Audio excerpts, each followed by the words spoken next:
Good morning, all of you. Today we will discuss about insect cell line as an expression system.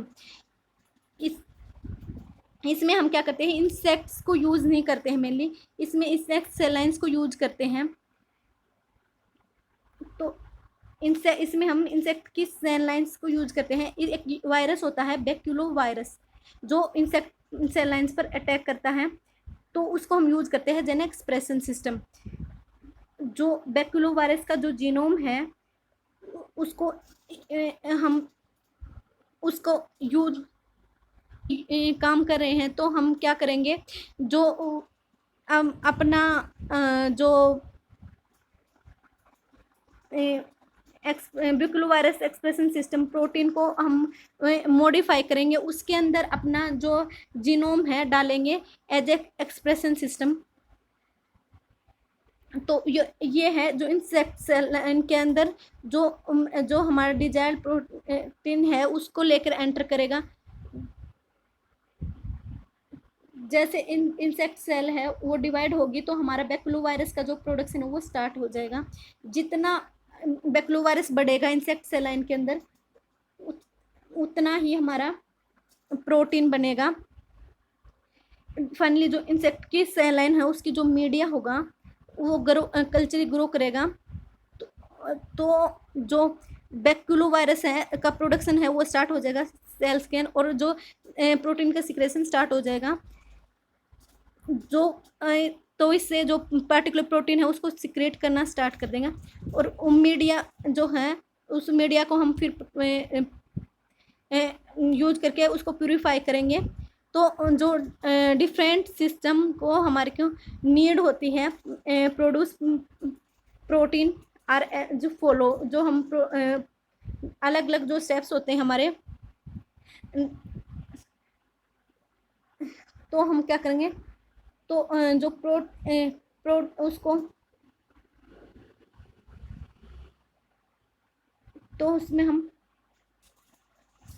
Cloning of foreign gene in transfer vector, तो हम cloning करेंगे foreign gene transfer vector की। Generation of रिकोमिनेंट बैक्यूलो virus, generate करेंगे हम रिकोमिनेंट बैक्यूलो virus को। उसके बाद हम करेंगे स्क्रीनिंग करेंगे रिकोमिनेंट बैक्यूलो वायरस की। तो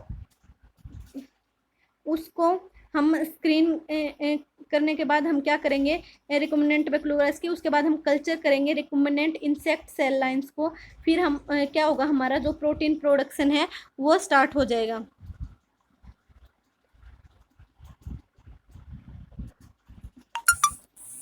आज हम क्या करेंगे, जो क्लोनिंग है फॉरेन जीन डीएनए की उसको हम ट्रांसफर वेक्टर के अंदर डाल दिया हमें।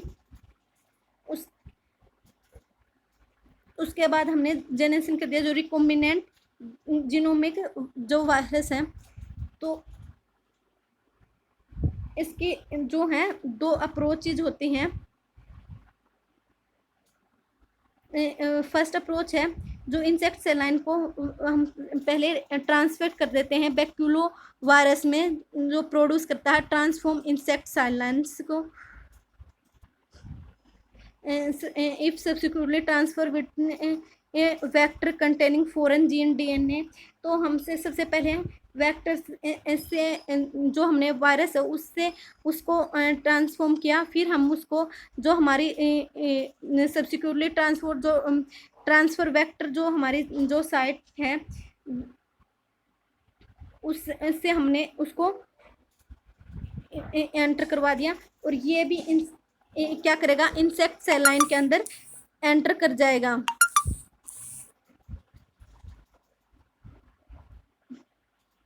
तो फिर इसका जो डबल क्रॉस ओवर आएगा वायरल जीनोम का हमारा तो ये वायरल जीनोम सीक्वेंस की तरह हमारा काम करेगा।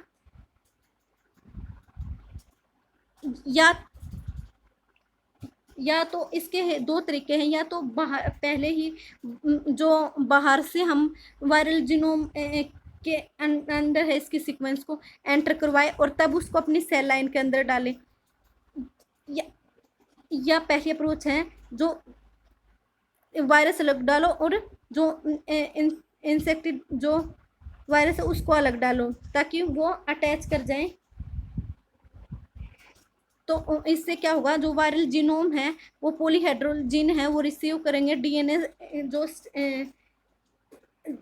डीएनए स्ट्रेच फॉर्म करेगा, जो पॉलीहेड्रल जीनोम था ये अपने आप हट जाएगा, और जो हमने वेक्टर डीएनए डाला है वो वहां जाके अटैच हो जाएगा। या फिर हमारा जो दूसरा अप्रोच है, इसमें हम क्या करेंगे, सबसे पहले हम वायरस को, इसमें हम सबसे पहले क्या करते हैं, वायरस को इंजीनियर करते हैं और इस वायरस को अपनी सेल्स के अंदर डालते हैं। किस रीजन के अंदर हमें वायरल जीनोम को, जो अपने जो वेक्टर है उसको डालना है, रिकॉम्बिनेंट वेक्टर को। तो ये हमारा मॉडिफाई जो बैक्यूलो वायरस था, उसके बाद जो है जो बैक्यूलो वायरस है जो हम डालना चाह रहे थे उसको क्लीव कर दिया। फिर जो हमारा जीनोम ऑफ इंटरेस्ट था, रिकॉम्बिनेंट बैक्यूलो वायरस है, वो आ गया, जिस जो जनरेट हुआ रिकॉम्बिनेंट बैक्यूलोवायरस और मॉडिफाई बैक्यूलोवायरस। तो फिर हम चाहे तो ऐसे कर लें और चाहे इंसेक्ट सेलाइन के अंदर डाल के सकते हैं।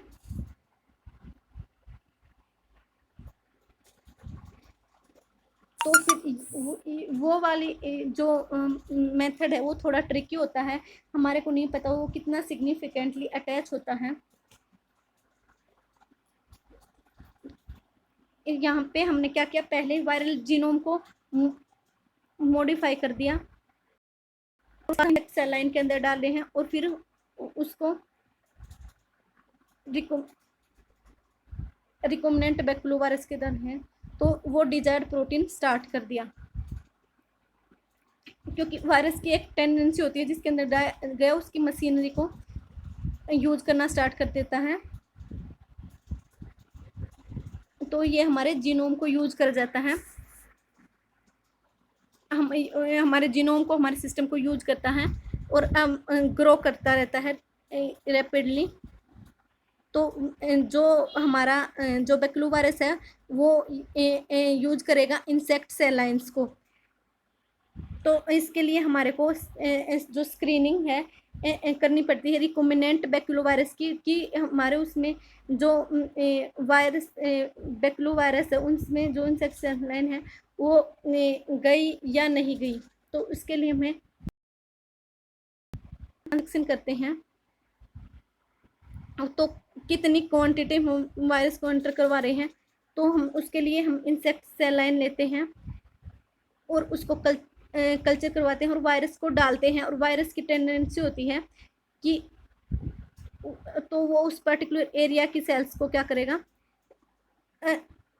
उस पे अटैक करेगा और उसको तो प्लेग क्यू बना देगा वहाँ पे। तो नंबर ऑफ जो होती है कि ये प्लेग क्यू फॉर्म करता है और वहाँ पे जो इंसेक्ट लाइन्स है उसको कील्स करना स्टार्ट कर देता है। तो हम उसके जो प्लेग क्यू की है वो नंबर से हम उसके पता कर सकते हैं कितने प्लेग क्यू बने हैं, उससे हम क्वांटिटी का पता लगा सकते हैं कि हमारा रिकॉम्बिनेंट हुआ है बैक्यूलोवायरस का या नहीं हुआ है। तो उसमें हम मेंटेन कल्चर इंसेक्ट सेल, उसके बाद हम मेंटेन कैसे करेंगे इंसेक्ट सेल लाइन को,